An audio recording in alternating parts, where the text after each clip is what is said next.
Checking the Chametz is typically done on the 14th of Nissan, but this year it will be done on the 13th, which is the Thursday.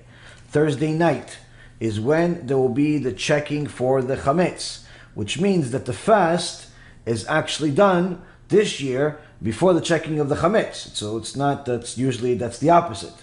So this year the checking, the Bdikat Chametz, is done on Thursday night, where you put, the custom is to put one of your family members to put 10 pieces that are smaller than kezait, small pieces of chametz in different parts of the house, and then you go look for it with a candle, or if it's dangerous, then you could do it with a flashlight even, and some say it's very good to use also a feather to look at different creases and look for the chametz.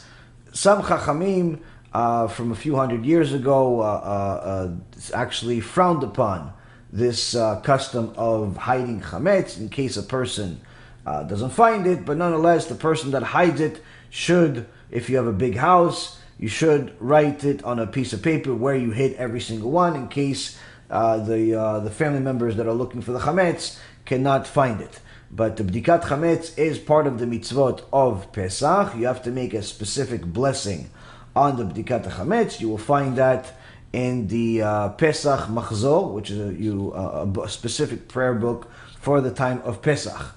So there's a special prayer that you do. Now, since the actual holiday itself doesn't begin until Saturday, what happens there? That's really where the confusion is, because even though you're looking for chametz, you're still technically allowed to eat chametz throughout all of Thursday night, all of Friday, and until Pesach officially begins somewhere around 10 to 11 o'clock a.m. on Saturday afternoon.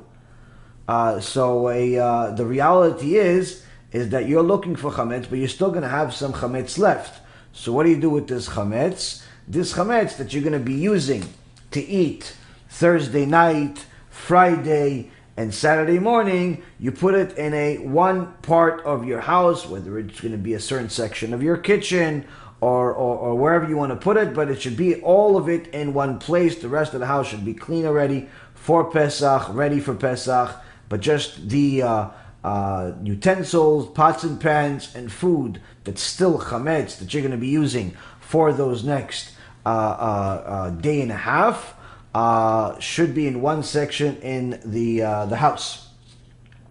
Now, until again Saturday, which again over here, for example, the last time to eat chametz is going to be the morning meal of Shabbat, which has to end here in Florida, in Cooper City, has to end at 11:20 a.m. Okay, in Israel, on the other hand, where Rabbi Avrechim is, it's around 10 a.m., 10:15, something like that. So you have to check with the apps that you have, or websites, based on your zip code, when is the last time to eat chametz on Saturday. For all of us, it's Saturday, but just different times depending on where you are in the world. So, which means that again, you're checking for chametz. That's not the one that you're going to be eating during the next day and a half or so. Okay. After that, you have to on Friday. You have to burn the chametz. Burn the chametz that you're not going to be eating. Burn the chametz, and this is going to be on Friday morning. And even though you're still allowed, again, you're allowed to eat chametz for Friday night, and actually need to eat chametz technically for Shabbat and for Saturday morning, you still have chametz that you're not going to eat. Now, if it is closed packaging of things, you want to keep them, then you can sell that chametz. It's completely closed, untouched, and so on. You can sell that chametz. There are different websites, or your local rabbi in the community, I'm sure, have some type of an arrangement with a non-Jew that would buy the chametz for the duration of the holiday.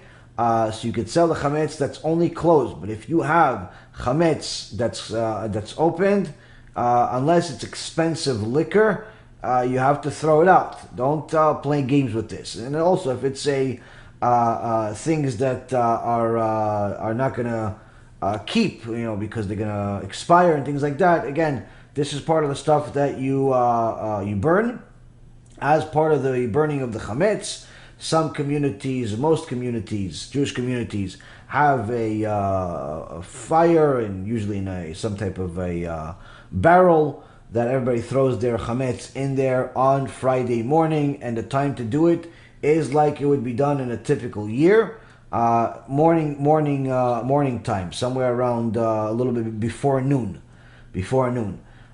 Selling the chametz that you want to keep to use it after Pesach is to be done ideally on Thursday, but it's okay to even sell the chametz this year on Friday, because again, you're technically allowed to eat it until Saturday morning, until Shabbat morning.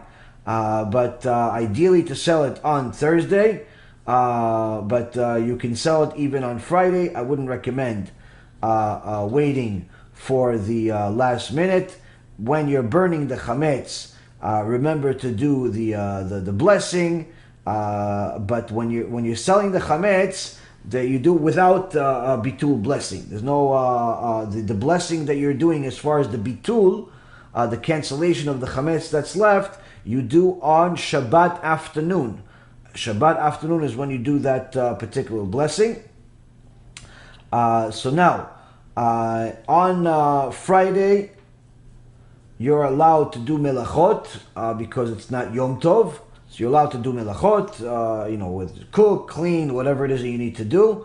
But again, remember, it's you're preparing for the a long holiday, and it's an important holiday. This is one of the foundations of Judaism. It's not one of those holidays where it's like a custom. You have to be prepared for this. As a rabbi, I must emphasize that this mitzvah is mandatory for every Jew, as it ensures all members of Am Yisrael can properly celebrate the holiday with dignity and joy. The importance of Kimcha de Pisha stems from the fundamental halacha that one must ensure everyone can experience true simcha, happiness during the holiday.